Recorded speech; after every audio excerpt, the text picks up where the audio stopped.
2024 लोकसभा चुनाव से पहले बीजेपी की तरफ से एक विज्ञापन जारी किया जाता है, जिसमें एक बेटी अपने पिता से कहती हुई दिखाई देती है कि मोदी जी ने वॉर रुकवा दी पापा। कैसी भी सिचुएशन हो, मोदी जी हमें घर ले आएंगे, वॉर रुकवा दी पापा। फिर क्या, वीडियो ऐड आने के बाद से ही मानो हर तरफ राजनीतिक भूचाल आ गया। विपक्ष से लेकर सोशल मीडिया इन्फ्लुएंसर्स तक हर तरफ एक ही चर्चा आम हो गई। वॉर रुकवा दी पापा। मोदी जी ने वॉर रुकवा दी पापा। वॉर तो रुकवा दी ना पापा।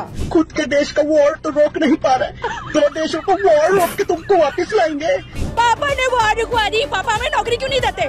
किसी ने इसका मजाक बनाना शुरू कर दिया, कोई क्रिटिसाइज कर रहा था तो कोई पीएम मोदी को ग्लोबल लीडर बताकर वाहवाही लूट रहा था। खैर, ये तो हो गई पुराने मुद्दे की बात।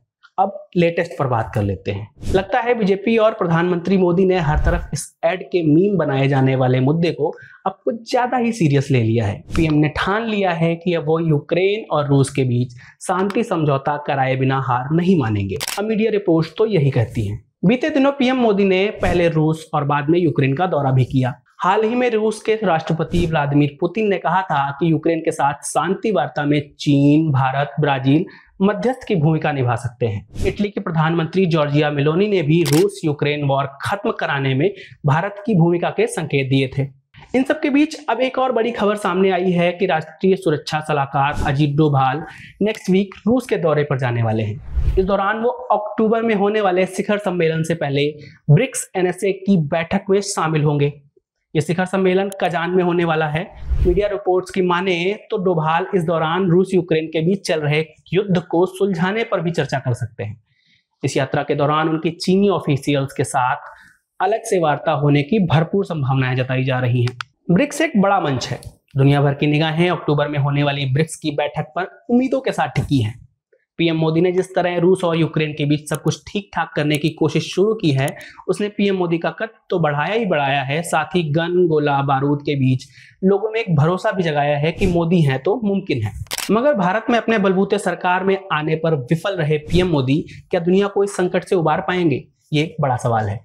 नेशन फर्स्ट का नारा देकर विरोधियों को पस्त करने वाले प्रधानमंत्री मोदी इस वक्त देश में ही विरोधियों से चौतरफा घिरे हुए हैं। इन सब के बीच रूस और यूक्रेन के बीच जंग अभी भी जारी है। 2 साल से ज्यादा का वक्त हो गया, मगर तलवारें म्यान में जाने का नाम नहीं ले रही।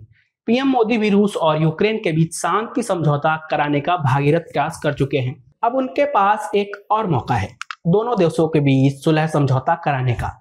अगर भारत की अपील पर रूस सोचने और समझने को तैयार होता है तो खून खराबे पर न सिर्फ अंकुश लगेगा, बल्कि दुनिया जिस बारूद के ढेर पर बैठी है उसे भी संदेश जाएगा कि हिंसा किसी मुद्दे का समाधान नहीं है। लेकिन यह तभी मुमकिन है जब चौतरफा सेक्शन में घिरा रूस यूक्रेन को तवज्जो दे। मगर यूक्रेन को अमेरिका और नाटो की शह है, और ये साथ तब तक ही है जब तक यूक्रेन की रूस से अदावत है। मायने फार्मूला इफ और बट से शुरू होता है और इफ और बट पर खत्म। खैर, रूस और यूक्रेन के रिश्ते सुधारने और उन्हें मित्र बनाने में भारत कितना अहम योगदान निभाता है, ये देखने वाला होगा। पूरे मुद्दे पर आपकी क्या राय है, हमें कमेंट कर जरूर बताइएगा। साथ ही वीडियो को शेयर और चैनल को सब्सक्राइब करना मत भूलिएगा।